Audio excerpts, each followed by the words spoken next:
നമസ്കാരം. Raf talk ഫുട്ബോളിലേക്ക് അവർക്കും സ്വാഗതം. തിബോട്ട് കോർട്ടുവ മടങ്ങി വരുന്നു.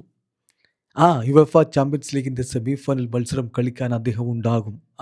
അതിന് റയൽ സെമിയിലെത്തിയിട്ട് വേണ്ടേ എന്ന് ചോദിക്കാൻ ഒരുപാട് പേരുണ്ടാകും. റെഡി, ശരിയാണ്. പക്ഷേ അൽവാരോ അർബിലോ ഉറപ്പിച്ചു പറയുന്നുണ്ട്, ഞങ്ങൾ കൺവിൻസ്ഡ് ആണ്, മ്യൂണിക്കിൽ പോയിട്ട് ഞങ്ങൾ ജയിച്ചു വരുമെന്ന്.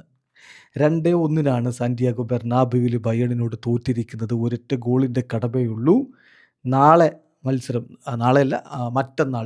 അപ്പോൾ ബുധനാഴ്ചത്തെ മത്സരം ഇന്ത്യൻ സമയം പറയുമ്പോൾ വ്യാഴാഴ്ച പുലർച്ചെ 12:30 അലിയൻസ് അരീനയിൽ കളിക്കാനിറങ്ങുമ്പോൾ ജയിച്ച് കയറുമെന്നാണ് അൽവരോ അർബിലോ പറയുന്നത്. സംഗതി കോർട്ടോവ ഇല്ലാത്തത് റയലിന് തിരിച്ചടിയാണ്.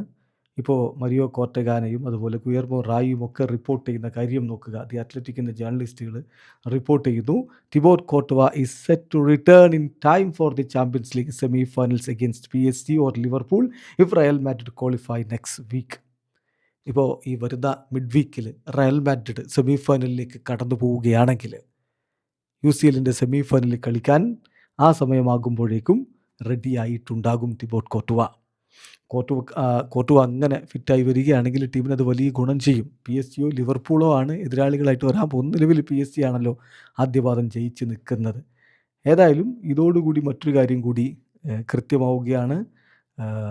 He would be available against Barcelona at Camp നൗവിൽ ലലീഗയിലെ എൽ ക്ലാസിക്കോ പോരാട്ടം ബാക്കിയുണ്ട്. ആ പോരാട്ടത്തിനും തിബോട്ട് കോർട്ടുവ അവൈലബിൾ ആയിരിക്കും എന്നാണ് ഈ റിപ്പോർട്ട്. വീഡിയോ അവസാനിക്കുന്ന ഫുട്ബോൾ ലോകത്തെ കൂടുതൽ വിശേഷങ്ങളുമായി റാഫ് ടോക്സിൽ എത്താം.